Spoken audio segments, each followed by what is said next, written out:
And I think sometimes when people are doing really well in a negotiation and they've gotten a really great deal, they're like, I can get more. I'm sure I can get more. And I'm constantly saying, land the plane. We have to land the plane today. Because the reality is something can change that can totally change the dynamic. So we're super pumped to have probably the world's best negotiator sitting literally with us live and in person. I'm a huge fan of hers. We are super pumped. She's been the Adelaide Barry Professor of Management at Kellogg School of Business since 2001. Even more impressively, Vicki advises literally some of the world's biggest and best companies on how to negotiate and sell, including Google, Goldman Sachs, McDonald's, McKinsey, BlackRock, Microsoft, and lots more. I haven't seen Luxury Escapes on your list of companies yet. But one day we'll get there, hopefully. But it would be. One day. Vicki is maybe even more impressive than that, partnered with multiple Nobel Prize winners, including, who do you think she's partnered with, Adir? I'm going to just... Special favourite of yours? Daniel Kahneman? Absolutely. Yeah, there he is. Co-author. Amazing experience. Did you call him Danny? No. So Adir is a huge fan of Danny. Let's go to that. What was it like working with a Nobel Prize? Obviously, he wasn't a Nobel Prize winner at the time, but... It was unbelievable. So the funny story about it is it occurred when I was a graduate student at Cornell, and I was working with Tom Gilovich, my advisor, on a paper around regret, what people regret, and how the pattern of regret changes over time. I love that. And we published this work, and it was published in the premier journal, the Psychological Review. And we got this handwritten note from Danny. Both of us did. Tom got one and I got one that said, congratulations on the excellent publication. Most people get to refer to the Psych Review in their career if they're lucky. You're so fortunate to have it so early. Wow. Right? That was a great note, right? Okay, I was thrilled. I couldn't have been more excited. How old were you at the time? I was probably in my third year of my PhD program. Wow. And so I was quite young. Yeah. And then the very next year, as I was about to go out on the job market, my advisor, Tom, calls me and he says, Danny is worried about this one piece in the research, and he's not sure that he believes that it's always true that people regret their inactions longer, their actions immediately, but their inactions longer, like we said, because he believes that there's this difference between hot regret and cold regret. And he said, so he's going to write a paper that says what he believes that is different than what we are suggesting. And he states it as a fact. And I said, oh no, we are going to collaborate with Danny. And my advisor says, that's not how that works. Like, he doesn't agree with us. He's going to write a paper. And I'm like, oh no, we're going to collaborate with Danny. I said, I'm about to go out on the job market with a psych review, and I am not going to have Danny Kahneman saying this isn't true right then. And so we did this work with Danny, and we collaborated. So what was the original work? What was the original work was this work on a temporal pattern to the experience of regret, where you regret your actions more in the short term and your inactions more in the long term. And what Danny was saying is that he believes that there's different versions of inaction regret, and that some of those are hotter than others. And so we collaborated together. And when we collaborated together, of course, that paper became another psych review paper, because that's what happens when you work with Danny Kahneman. Yeah. And so we had another paper that went in psych review that talked about the varieties of regret. And then Danny frequently would talk about this new model of, instead of having scientific disputes, having collaboration to enhance and improve science. Oh, that's fantastic. And I was very excited that started with our research. Isn't it the Freakonomics episode where you were talked about a month ago, and they talked about sometime, what was it, adversarial collaboration, or what was the word they used? Right, that was the word that they used. Yeah. And I would call it collaboration. I would never say the word adversarial in anything related to any co-author. And I want to ask this question about, because lots of people love behavioural economics, but the thing I never really understood is how it ended up to be a subset of the economics discipline and not a subset of the psychology discipline. Because the way I think about it, which might be, I tend to think about things a bit overly simplistically just to understand them, but what I feel about it is, all these economists thought the answer to everything was maths, but it turns out it's people. I mean, that's kind of how I think about it. And to me, it's just it just proves yet again that like everything is psychology in some way or another. And so why do you think it ended up in economics and not in psychology? Sure. So I think the reason it ended up in economics is because it was more counterintuitive in economics about what you were showing. Because I think you're right. A lot of times economists assume rationality. Because this Homo economicus is a preposterous, right? Well, I think they assume rationality and that people will always behave in rational ways. And I think what the behavioral economists have shown is that there's an emotion to it and that people are not always perfectly rational. And I think that the findings of people like Danny Kahneman and Richard Thaler are really path-breaking. Those are my two Nobel Prize-winning co-authors. Oh, you were with Thaler as well. So Danny Kahneman, it comes from psychology. Richard Thaler from economics. Yeah. Both of them had a huge impact on my thinking and on my career. I couldn't have asked for two more critical people. The two of them and Tom Gilovich, my advisor, who really introduced me to the two of them, were just really remarkable in shaping my thoughts and shaping my work. Because, behavioral economics it's really come to reshape a lot of what's going on and changing the way that people now understand things that they've historically done. And even if you look at something as kind of in a way mundane as A/B testing of like websites, really what you're testing is behavioral economic theories about anchoring of pricing and these types of things. And I think like someone like a Dan Ariely really has kind of popularized the whole notion of it. I absolutely agree. It's really an interesting space. No, I agree that it is a really interesting space. And I also agree that psychology should get a big push in that space because it's really based in a lot of psychological theory. And that's what Danny demonstrated. I mean, when you think about it, two psychologists, Danny Kahneman and Amos Tversky, uncovered prospect theory in 1978. Yeah. And I think that was a big piece of why Danny won the Nobel Prize in 2002. Can you explain what prospect theory is? I can. Prospect theory is, in my mind, the most powerful tool in shaping people's choices. So it is the most powerful influence tool in your influence toolbox and the most powerful negotiation tool in a negotiation toolbox.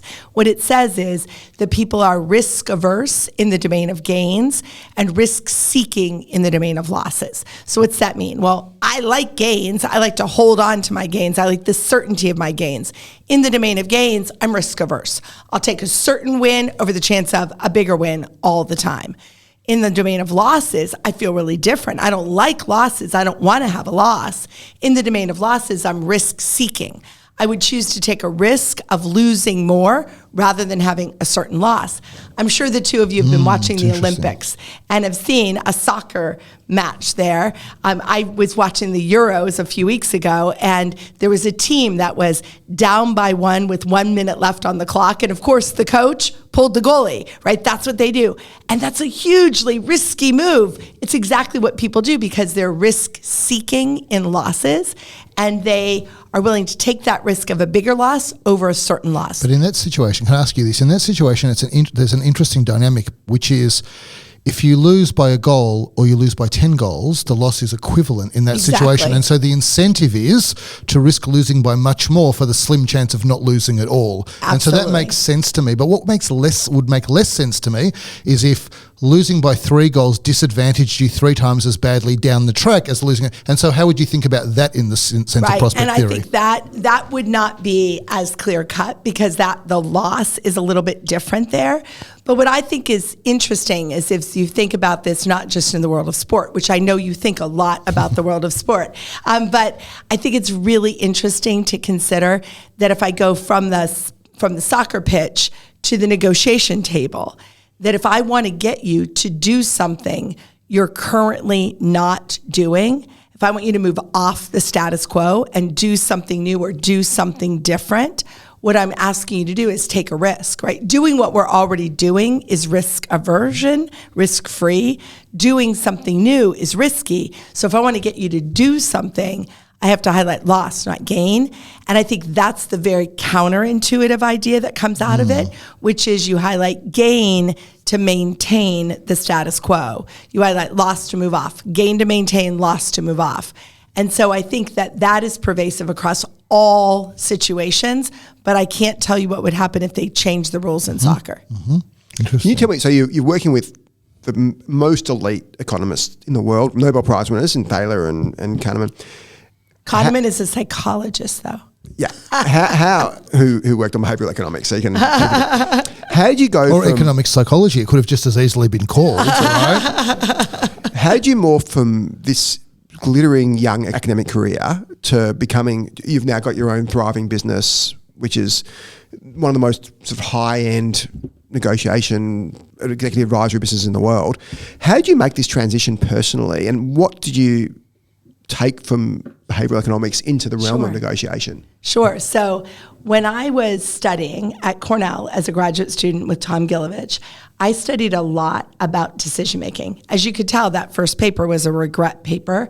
I studied a lot around how people make decisions and what leads to regret as well as satisfaction. And I started to look a lot at counterfactual thinking about what might have been and how that affected people's satisfaction levels. And when I started to really dig into that, it was apparent that if I could determine what would drive an individual's decision-making and satisfaction, I could easily use that in a negotiation to make the other side feel satisfied with something that I was proposing. Right, and that there was an ability to use that in influence and negotiation. So I moved from studying just decision-making to studying decision-making and negotiation, but the decision-making piece came first. And then I studied decision-making and negotiation and became a faculty member at Kellogg and really enjoyed that. And as I got tenure, I would start to teach at Kellogg and teach in our executive education programs at the Kellogg School of Management.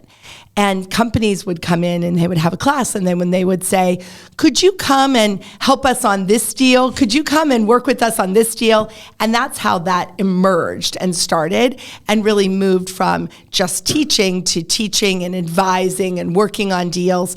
And then the more deals you work on, the more attractive you are in teaching it, because you have a lot of experience and real world experience, not just the theory, which I had, but the real world practical knowledge. And I think that was key to building my business, because I would say Medvec and Associates is unique in having a lot of real world expertise on deals coupled with strong knowledge about all of the research findings. And that combination is what makes us unique. And it's also why I really enjoy working with companies like yours. I'm just kind of jumping out of my skin to ask you some questions. So let me ask you this first question. No, I think this will be a nice episode, because if we invited Mark Cuban in, people would have certain preconceptions, and but people will have no idea how great your base of knowledge is and what a great conversation this is. I think so. This is my question: when you were advising businesses, this is my first question. When you were advising businesses, do you prefer to advise on the side of the party in the weaker or the stronger position of negotiations? So I think that power is very flexible. And I think that people don't work hard enough on building their power. So I would say I don't pick a side based on whether I think that they are the stronger or weaker position. I do a lot more work on the selling side than the buying side, but I do a lot on the buying side too. But I love focusing on the selling side, because I think on the selling side, it's very easy to differentiate yourself. And when I differentiate myself and how I am uniquely positioned to address your problem or overcome your need, I can actually look at the weakness of your alternatives and set more ambitious goals in those negotiations. And so I really love working on that part and really helping people to identify those differentiators. We do it again on the buying side, and we always say you should differentiate as a buyer too, but I do more work on the selling side. I would say probably 80% on the selling side, 20% on the buying side. So I'm sure Adam's going to ask you smart questions about the selling side of things, but I want to ask you this question as well, which is, I'm not looking for a number here, but just an approach to this. When you go and talk to these big businesses, how do you know what you should charge them? Because they're doing these enormous transactions. And so investment banks have kind of decided the easiest thing for us to do is just charge a percentage of the transaction, which is kind of a bit lazy, but it makes you pretty rich. Right. And so, you're dealing with people that have got almost, let's call it an essentially unlimited capacity to pay whatever you would charge them, and a big deal. But also, if I was going into that, I'd think, well, I don't want to kind of overreach. And so how do you think through what you should be charging these people? So you should know that I'm always happy to do a contingent agreement. And I will always, in every single offer, I always bet on my ability to generate revenue or to take out costs out of your supply chain or to get a better multiple in a transaction. I'll bet on that day in, day out all the time. And what I often do is I create that bet and I charge a lot more for that bet because it always has a base plus the bet. I would never do a pure and only bet like investment bankers do for one key reason, which is it is possible that I should tell Adam in a deal that the best thing he should do is walk away. And if you're getting paid just on the percent, you never give that advice. And that's the best advice sometimes. Sure, it's like a totally adverse incentive, right, that these bankers have. Right. And so the reality is I give that advice. I will tell people, this is not the deal you should do. We should do this other deal instead. And I want to always be aligned with my clients to provide that information. So I will do bets, I will do a contingency, but I do it on a base that's already established. And then I give them other options of a rate per day or a rate for an entire project. And the reality is that I'm creating returns that are far greater than whatever price I charge. So I can charge a pretty high price. Yeah. Can you, I know it's hard because obviously a lot of stuff you do is confidential, but can you give some real life examples, even if you anonymise the client, of you've come in, someone's in position A and you've like changed the scenario using everything you do, your wizardry? So I think there are lots of examples that I could do in selling companies because a lot of times people fall into a trap when they sell a company. And the trap is that they think about the valuation of their business and they create a deck that highlights the valuation of their business and what is their business worth. And I always say the key thing that you want to start with is the other side's most pressing business need, their challenge, their problem, their need. And then a question, which is, how are you uniquely positioned to address that need? How are you uniquely positioned to overcome that challenge? And that should be the starting point. And that a valuation that is like some multiple of EBITDA is kind of the buyer's story, right? That assumes they're going to buy it and do with it exactly what you're doing right now. And the reality is you may be solving a much bigger problem for them and that's much more valuable to them. And so I've worked on a number of deals in the past that have gotten record results where what we did is focus on that question of their need, their challenge, their problem, and then really go in there much more ambitious. And sometimes that's been in the case of there's still been an auction that's done, but we will do fireside chats in advance of the auction and feed that information in about the importance of this to your business. Or sometimes it's not the right strategy to use an auction. You don't want to do an auction if there's not competition. Auctions are very frothy if you have lots of competitors and they will drive up price. Auctions without competition are a horrible idea. Terrible. So you want to make certain that you know which approach should I use, but in either one, you would want to go in, talk about their need, their challenge, their problem, and how you're uniquely positioned to address that, and put a value around addressing that challenge that starts the sale. I've done that numerous times for lots of companies and gotten them deals that were far better than what were initially predicted by the investment bankers to be possible. I tell you something that I think is underrated in my experience when these transactions are happening, which I was the beneficiary of as it happens.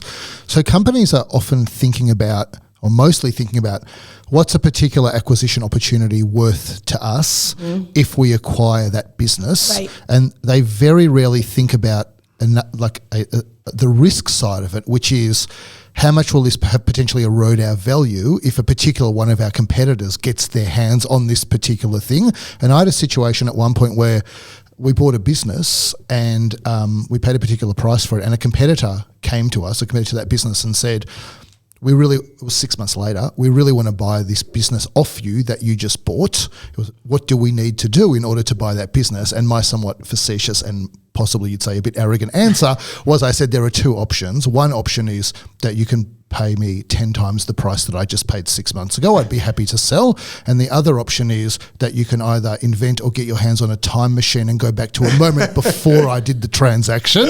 And I knew the person quite well, so it was fine. But I think Do you, like, am I the only person who sees that, or is that a thing? No, not at all. That is a real thing. I often say many people buy a company to avoid having someone else buy that company. Yeah. And often it's that competition that is the biggest driver of the sale, which is why when you're selling, you want to definitely think about the other side's weakness, the other side's needs, the other side's challenges, and base your goal on their weakness, but you want to set your bottom line based on your best outside alternative, and you want to improve that best outside alternative, what's called the BATNA. You want to build it before you negotiate. You want to build it in advance. That's why you want to have lots of conversations with competitors, is because that business will be more valuable to many potential buyers if somebody else would buy it, and they don't want that other party to buy it. I saw that in one deal that we were working on where there was a fierce competitor, and they knew if the competitor got it, they would get a huge advantage in the marketplace, and they paid to keep that away from the competitor more than they probably paid to get it themselves. Yeah. They paid to make certain the competitor didn't get it. So I'm not surprised by your story. I'm wondering, what did they do? Did they buy it? Did they just go on? They made a classic, in my view, a classic mistake. These are very smart people. I in no way disparage them at all. But they made a classic mistake, which is they misunderstood on whose side time was on. Right. And so they played for time, and all that happened is the hole got deeper, the business got more successful, and it just progressively got worse for them. And so, we never ended up selling that business, and we just kept building it through. So, I think that's my other view a little bit about negotiations, because I don't know how you think about you being a negotiator, but I don't feel like I'm the best negotiator in all circumstances. Adam is an amazing negotiator. I would imagine. Adam doesn't think he is. I would think that you would be better than me in negotiating. Adam. I can tell you he is really good. I think you would be better than me, because I think I just think you're tougher than me. Well, then, Adir, we should do something together. I know, we need to improve I'll negotiate with you. Yeah, I mean, the thing is this, I think sometimes people misunderstand this about negotiating. Like, often I'll get very good deals to get involved in businesses, and that looks like I'm a good negotiator. But I don't think that's at all because I'm a good negotiator. I think that's because I'm just good at explaining what will happen if I get involved in the business. But I would argue that is a great negotiation strategy, because what you just told me that you do is exactly what I teach you should do, which is you should differentiate and highlight how you are uniquely positioned and very differently positioned to address their problem, overcome their challenge, meet their need. And that's what you're doing. When you're saying what would happen if I got involved, that's what you're doing. And that allows you to have a much more ambitious goal in the negotiation. So that strategy, independent of anything else you do, will drive dramatically different outcomes. Well, it's nice to hear about myself. I maintain my position, by the way. But so I think the thing, though, in my experience that people also fail to do in negotiations is they don't realise how often time is against them. I agree. And they just nickel and dime over something because they think it's a matter of principle. And I was recently speaking to a little business, and they were looking at doing a particular deal, and they wanted to get access to some money, and they had this they've got this huge opportunity to grow on the back of that money. But there was something that the provider was making them do, which it wasn't unethical, but it didn't sit well with them. The dollar value of that was inconsequential compared to the opportunity, but they were quite fixated on how unfair that little amount of money was in terms of it being charged for something which was just a tax effectively.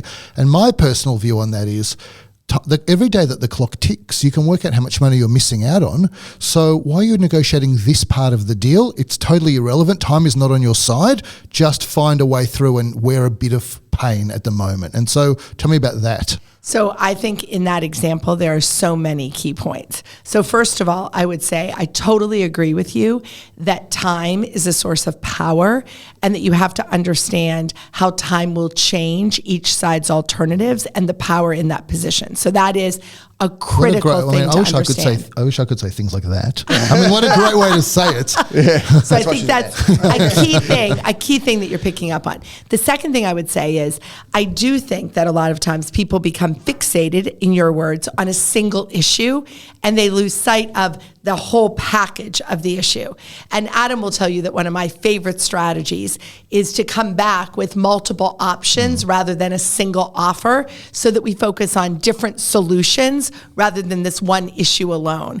And I think that in that situation, that might have helped as well. But I would say the third thing, which is, I think a lot of times people will negotiate a really good deal and then they get a little bit like overconfident in their capability.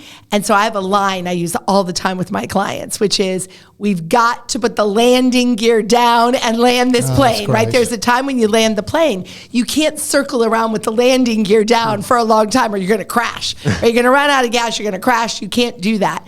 And I think sometimes when people are doing really well in a negotiation and they've gotten a really great deal, they're like, I can get more. I'm sure I can get more. And I'm constantly saying, land the plane. We have to land the plane today. Because the reality is, something can change that can totally change the dynamic.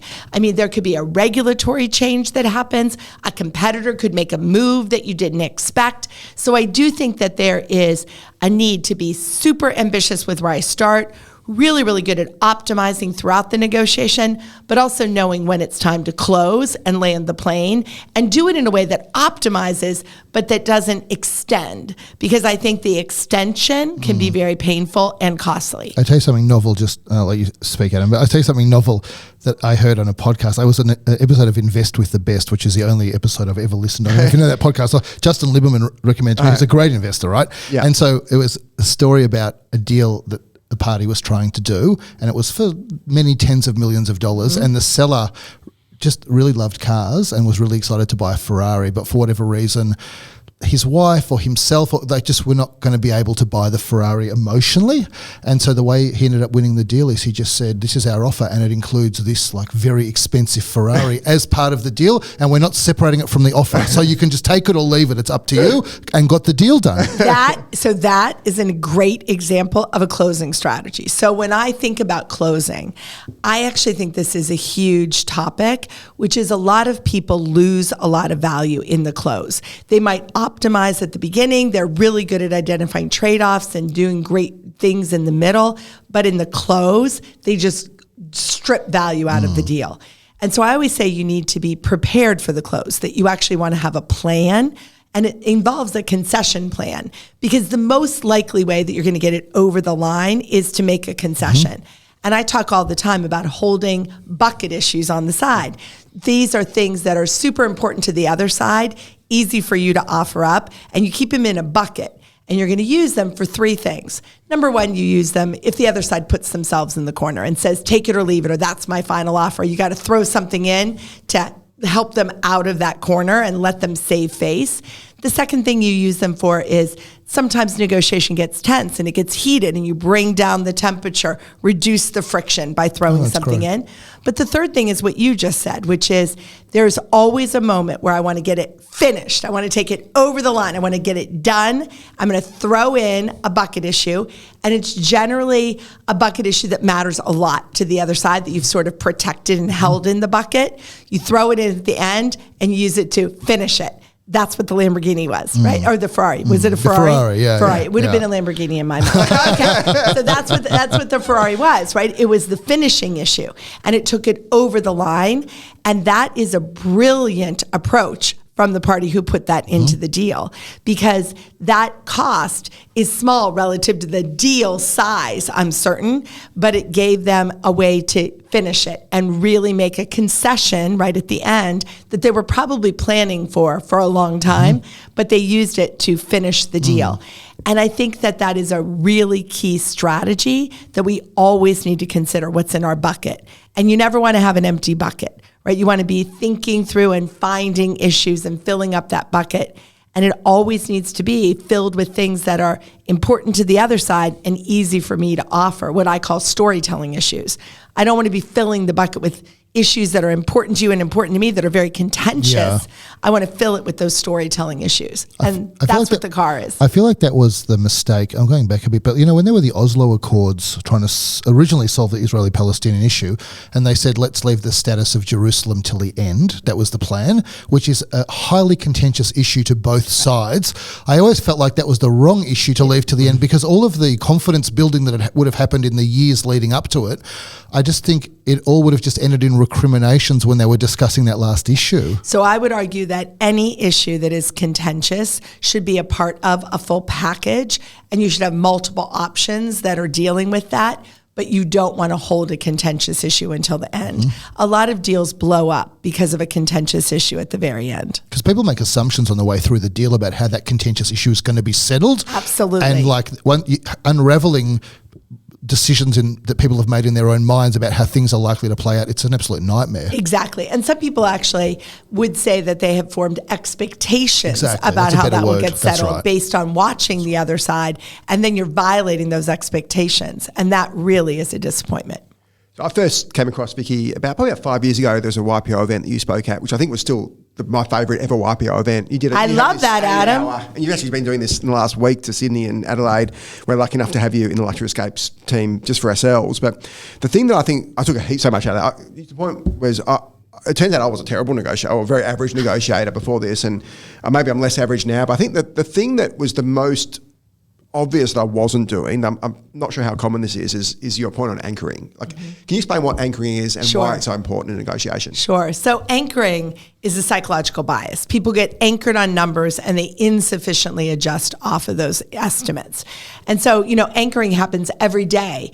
If I asked you to estimate the number of what you would call Maccers, what I would call McDonald's restaurants in Australia, if I asked you to estimate the number of them, and I had a big urn in front of me filled with balls with numbers, and I pull out one ball in one room and it says 5,000, and in the other room I pull out a ball that says 50,000, I'll get higher estimates from the people who see the 50,000 than the 5, even though there's no relationship at all between that ball that I just pulled out and how many McDonald's there are.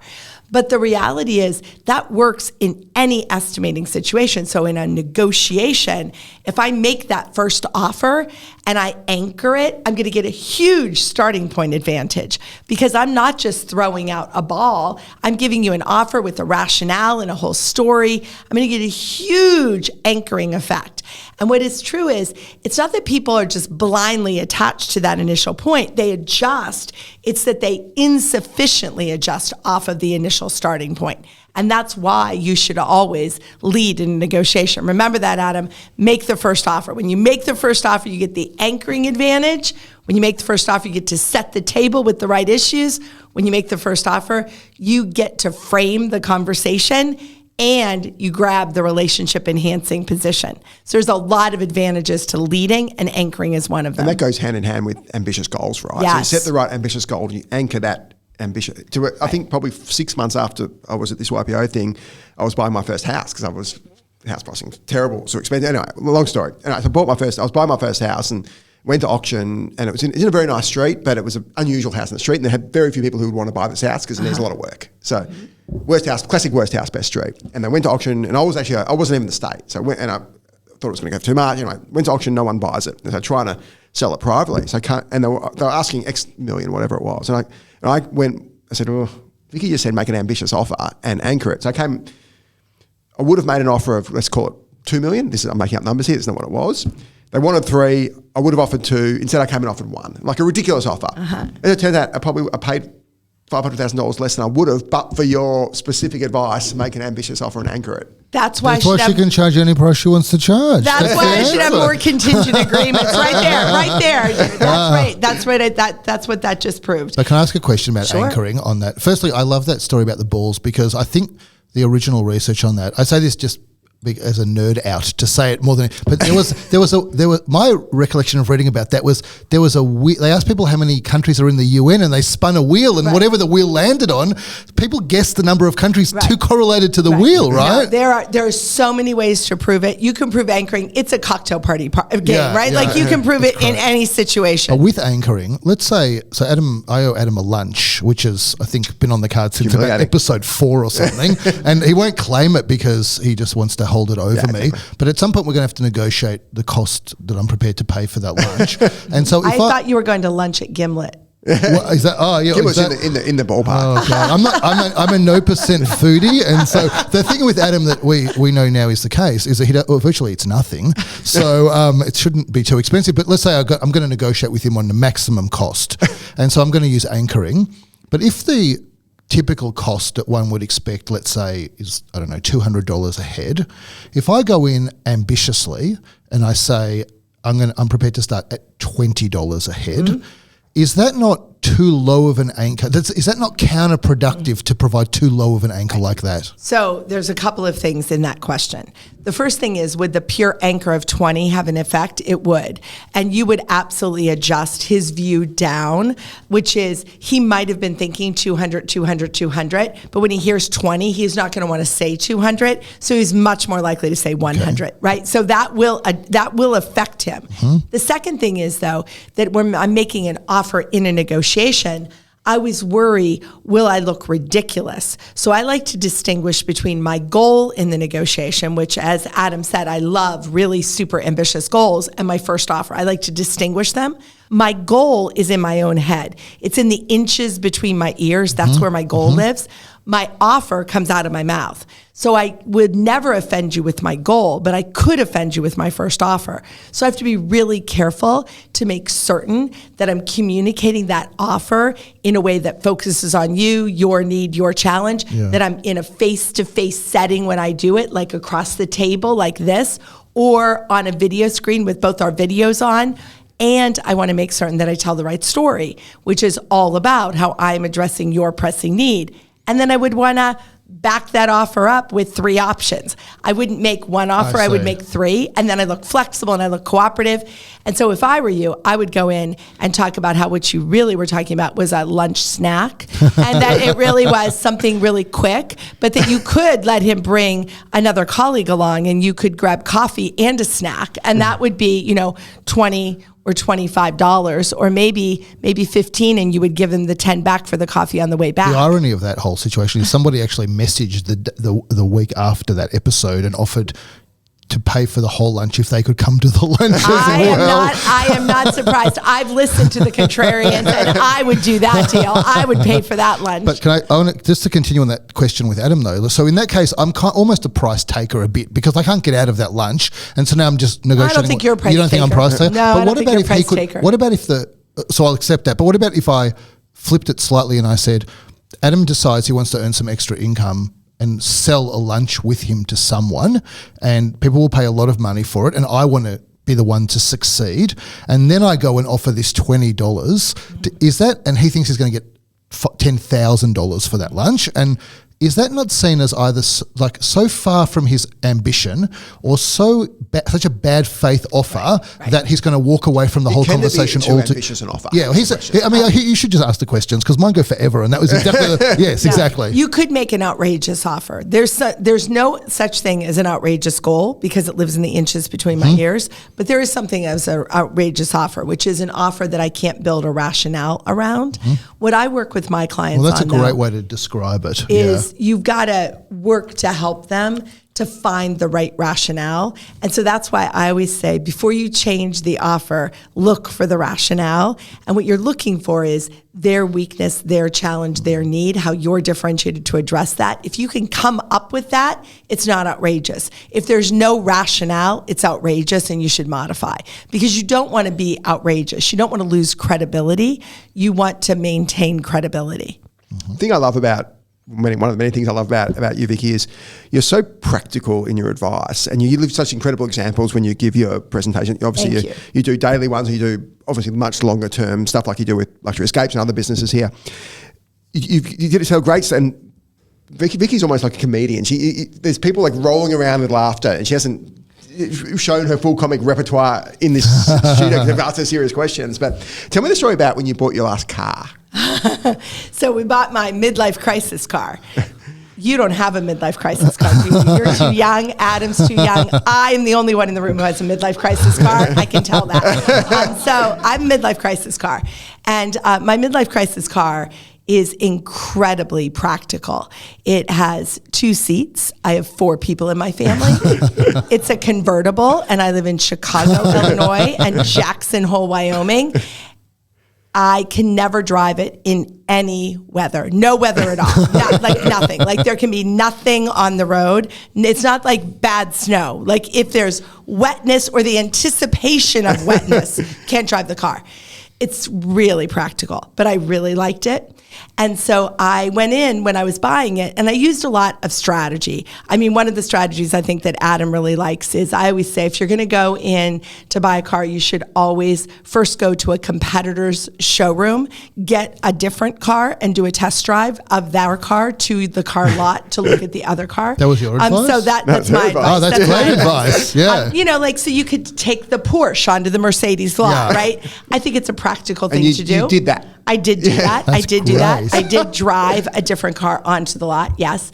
I like to show that I have But when you drive onto that lot, like, that is an awkward thing to do.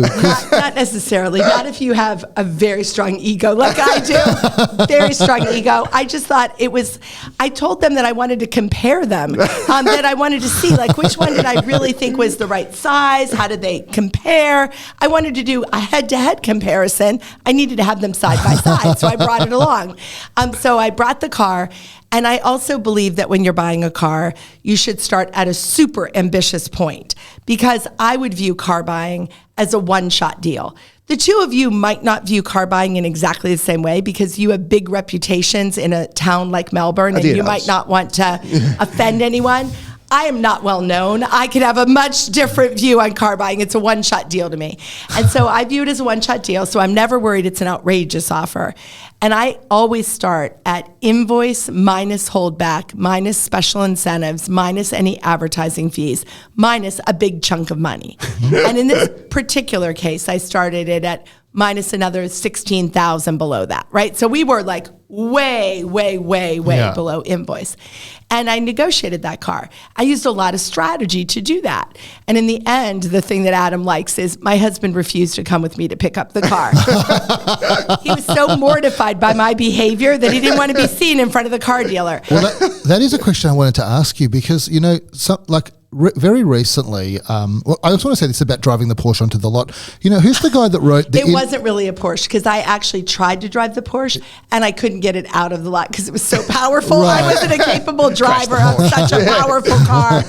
I drove another one. And so, you know, who's the guy? Clay Christensen, is he the guy that wrote The Innovator's Dilemma, who died recently? So, you know, one of his theories is the idea of when you buy a product or service, you're buying a product to do a job for you. That's like the way he speaks about things. And so I think one of his classic examples is when you go and buy a milkshake, what are you actually buying? And it turned out when they wanted to sell more milkshakes, they discovered what they were buying was something for people to do that wasn't boring while they did a long commute, and filled them up a little bit for when they got to work. And it totally changes who the competitor set is and how they feel about customers. And so I felt like that's what you just did by driving that car onto the lot. You completely changed the nature of what the dealer would be thinking about the competitor set, for example, and who they're dealing with. And so I think that's a stroke of genius. But what do you say to people? I told someone very recently, I helped someone with a negotiation, and then I said to them, I gave them some advice on what they should do, and they didn't want to do it. And I said, why do you not want to do that? And they said, I'm not comfortable doing that thing. And what they meant by that is, I think when the words are coming out of my mouth, I'm not going to feel like it's consistent with the person that I think I want to be. That's how I think. And so what do you say to people like that? I think that's real. I always say that I can give you strategic advice, but you have to own the negotiation, because you have to do it. And you only want to do things that are consistent and authentic to who you are. I will tell you, as a negotiator, I never lie. As a negotiator, I am incredibly ambitious with my goals, but I am never aggressive in my behavior. So I won't lose my temper. I won't slam the floor, right? I tend to be making offers, looking flexible, making movement, using concessions, using bucket issues to finish, right? So I come across as flexible, well as I'm really aggressive with where I start. I think that that's because I'm comfortable with that. Others are comfortable with a broader range of behaviors, but I think that it's important to think about what you're comfortable with and what works. And I do think that there are some gender effects to this. I think that a lot of times women get more backlash for certain behaviors in negotiation. But I always tell women, you should never feel like that's hurting you, because the reality is the behaviors that men can get away with that women cannot, like slamming the table and screaming, those behaviors are not sustainable long-term behaviors. They don't work for a long period of time. And so the behaviors that let you have great success are also gender neutral, right? You can use the idea of aggressive goals. You can use the idea of focusing on them rather than me. And that's one of my big ones. I'm really, really focused on the idea that you want to reduce the egocentric bias. I don't want to focus on myself. I want to focus on the other side instead, their need, their challenge, their problem. That's a huge part of my strategy. So I'm always talking about them. So, even in car buying, I always will buy a car at the end of the month, at the end of the quarter in bad weather, right? Because they have a need, right? They have a need to make their number for the end of the month. They have a need to clear the plan in the U.S. at the end of the quarter. In the rain, right? And bad weather. I've got loads of bad weather. I live in Chicago and Jackson Hole, Wyoming. I got lots of bad weather to deal with. So the reality is that I think you focus on them. I'll do all of that, but I like to say ambitious goals, not aggressive behavior, so that I'm comfortable with the whole approach. You told me before we went on air that we both love Jerry Seinfeld, and Jerry Seinfeld stole your bit. So well, I don't think I said he stole my bit. It's a bit rough to say Jerry Seinfeld has got the cleanest bits on planet Earth. I don't think I would say he stole my bit. I would say that one of my favorite bits he does is based on my research. That's what I would say. So it was, I did some research with Tom Gilovich in the Olympics. So Tom is really well known for a lot of athletic-based research that he's done. You would love his books. And he had this idea about counterfactual thinking. We were studying counterfactual thinking, which is this idea that people who perform objectively better might actually feel worse than those who they outperform because of the difference in counterfactual thoughts. I just want to say that is such a great thought experiment to begin with, isn't it? Like it is. It is. I want to hug that thought. Tom Gilovich is brilliant, right? He's a brilliant advisor. So he had this idea, and he said, "I want to test that in sports. I want to test it and see if bronze medalists might be happier than silver medalists, because bronze medalists have these downward counterfactual thoughts. They're thinking, at least I'm on the medal stand. I could have been in the shower, right? And the silver medalist is thinking, if only I pointed my toes, I would be the gold medalist. Or if only they weren't born. That's how I would think about it. If only they never took up shot put, I would be the best shot putter in the world. That's how I would think about it. So Tom wanted to study that. And I said, well, we have to study that at the Olympics. And he's like, you can't study that in the Olympics. I'm like, no, we have to do it in the Olympics, because if it's in the Olympics, everybody will pay attention to this research. And so we actually did study it with Olympic athletes. So great. And we studied this and have this effect that bronze medalists are, in fact, happier than silver medalists. And the great news about that is that research shows up every time there's an Olympic game. And so the reality is it keeps recurring. It's like the gift that doesn't stop giving. It keeps showing up again and again. In the internet world, we would call it evergreen content. Evergreen content. It's awesome. So what was Jerry's gag? So Jerry's gag is about bronze medalists and silver medalists. And Adir was doing the bit that he also does about where the gold medalist is with the nose far out and the silver is in the middle and the bronze is behind. But he also does a bit on bronze medalists being happier than silver medalists. I think that research, to me, if you would have, I mean, it's a kind of, I don't know if you're going to believe this, but if you would have not given me the research and said, tell me how you think about silver medalists compared to bronze medalists, it would have been overwhelmingly obvious to me that the bronze medalist is the happier person. And I think that is what is wouldn't have been to me, actually. It wouldn't have been, because like that is what I love so much about the most interesting thing I think on earth is human psychology, and the ability for people to feel sad about better things and the whole relativism of everything. So point. Interesting. So let me get more into that for a minute, because I want to give you the application back to your companies. I know you are a chairman for many companies. I know Adam is running Luxury Escapes. The reality is this has implications inside your company. And the implication inside your company is anytime you create what we call a counterfactual cutoff point. So there's a cutoff point between winners and medalists, and there's a cutoff point between medalists and fourth, right? There's cutoff points. Well, I already love where this is going. Right. And whenever you create counterfactual cutoff points, you create a disconnect between satisfaction and performance, where people who perform objectively better will be more dissatisfied than people who they outperform.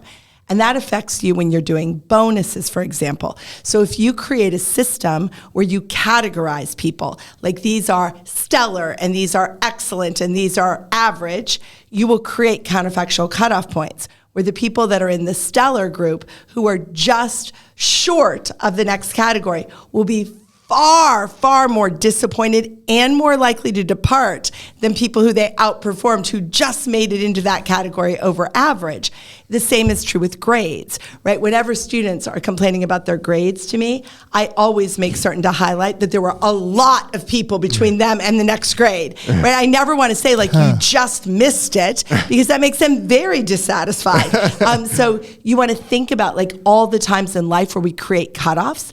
And I would actually say you should eliminate them as much as you can, because what you really want is a more continuous performance metric. So imagine at Luxury Escapes, if you had something where you evaluated people and they got a score of 89, which meant they got 89% of their eligible bonus. And then next time they got 94 and they would get 94% of their eligible bonus. You've just lost all the cutoffs of those counterfactual cutoff points, and you now have people who are performing better being more satisfied. So it actually has a lot of implication for management, but it was more fun to study it in the Olympics. I'll tell my Machiavellian take on that. So if I've got a person that is in the middle of, I'm going to say there's like, I don't know, quintiles. And so I've got someone that's in the top of the top quintile, the best quintile. And then I've got someone else kind of middling in the second quintile.